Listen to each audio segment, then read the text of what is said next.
তাওহিদ, রিসালাত, আখিরাত, এই তিনটি বিষয়ে নিঃশর্ত বিশ্বাস স্থাপন ছাড়া কারো পক্ষে বিশ্বাসী মুসলমান হওয়া সম্ভব নয়। আর প্রতিটি বিশ্বাসী মুসলমানের জন্য কালেমা, নামাজ, রোজা, হজ, জাকাত, ইসলামের এই পাঁচটি মূলনীতি অবশ্যই পালনীয়। এর কোনো বিকল্প নেই।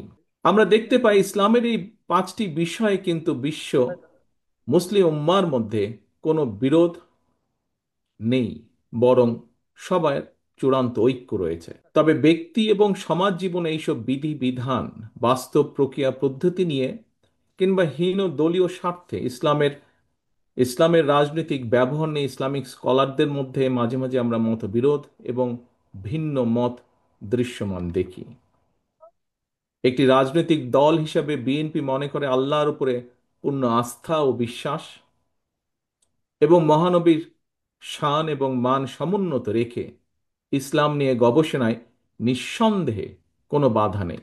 তবে ধর্মীয় ইস্যু নিয়ে বিরোধ কিংবা ভিন্ন মত অথবা হীন দলীয় রাজনৈতিক স্বার্থে ধর্মীয় বিধানের উদ্দেশ্যমূলক ব্যাখ্যা কখনো কখনো সমাজে অস্থিরতা সৃষ্টির কারণ হয়ে ওঠে। এক্ষেত্রে ইসলামী মূল্যবোধে বিশ্বাসী একটি রাজনৈতিক দল হিসাবে বিএনপি মনে করে ইসলামের বিধিবিধান নিয়ে মতবিরোধ বা ভিন্নমত যাতে রাষ্ট্র এবং সমাজে ফিতনা সৃষ্টি কিংবা বিশ্বাসী সাধারণ মুসলমানদের মধ্যে অনৈক্যের সৃষ্টির কারণ না হয়, এ বিষয়ে নিশ্চিত করতে নেতৃস্থানীয় ওলেমা মাশায়েখ, ইমাম, খতিবগণ উল্লেখযোগ্য ভূমিকা রাখতে পারেন। বিএনপি কখনোই ইসলামের মূলনীতি কিংবা মৌলিক বিশ্বাসের সঙ্গে আপোষ করেনি, ইনশাল্লাহ ভবিষ্যতেও করবে না। সংবিধানে সর্বশক্তিমান আল্লাহর উপরে আস্থা এবং বিশ্বাস অন্তর্ভুক্ত করেছিলেন। বর্তমানে সর্বশক্তিমান আল্লাহর উপরে আস্থা এবং বিশ্বাস কথাটি এভাবে রাখা হয়নি। কেন এভাবে রাখা হয়নি? সম্মানিত উপস্থিতিবৃন্দ, এই প্রশ্নটি আজ আমি আপনাদের সামনে রেখে গেলাম। বিএনপি বরাবরই ইসলাম এবং মুসলমানদের স্বার্থবিরোধী যে কোনো অপতৎপরতার বিরুদ্ধে সোচ্চার।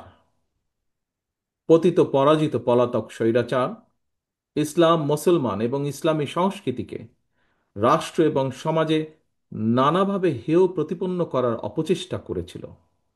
আপনাদের এখানে যারা আজকে উপস্থিত আছেন, আপনাদের অনেকেরই নিশ্চয়ই মনে আছে পরিষ্কারভাবে 2024 সালে পবিত্র রমাদান মাসে হঠাৎ করেই মুসলমানদের ধর্মীয় সংস্কৃতি ইফতার মাহফিল আয়োজনের উপরে নিষেধাজ্ঞা দেওয়া হয়েছিল।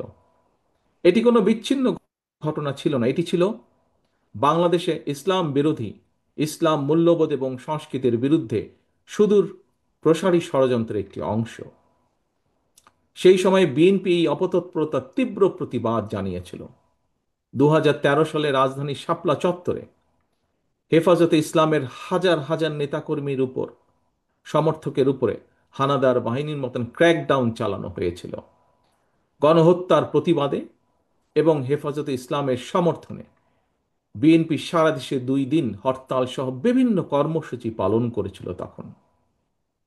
সম্মানিত উপস্থিতিবৃন্দ, যে কোনো পেশা কিংবা চাকরির ক্ষেত্রে সার্টিফিকেটের গুরুত্ব বিবেচনা করে কাওমি মাদ্রাসা শিক্ষার্থীদের সর্বোচ্চ ডিগ্রি দাওরে হাদিস অর্থাৎ তাকমিল সনদকে মাস্টার্স সমমানের স্বীকৃতি দেওয়ার উদ্যোগ 2006 সালে বেগম খালেদা জিয়ার সরকারের আমলেই নেওয়া হয়েছিল। সম্মিলিত ইমাম খতিব পরিষদের আজকের এই সম্মেলনে আপনারা আলেম ওলেমা, ইমাম, খতিব ও মুয়াজ্জিনদের স্বার্থ সংশ্লিষ্ট বেশ কয়েকটি দাবি উপস্থাপন করেছেন। আপনাদের উপস্থাপিত দাবিগুলোর বেশ কয়েকটি দাবি অগ্রাধিকার ভিত্তিতে পূরণ করার সব রকম সুযোগ রয়েছে বলে আমি মনে করি।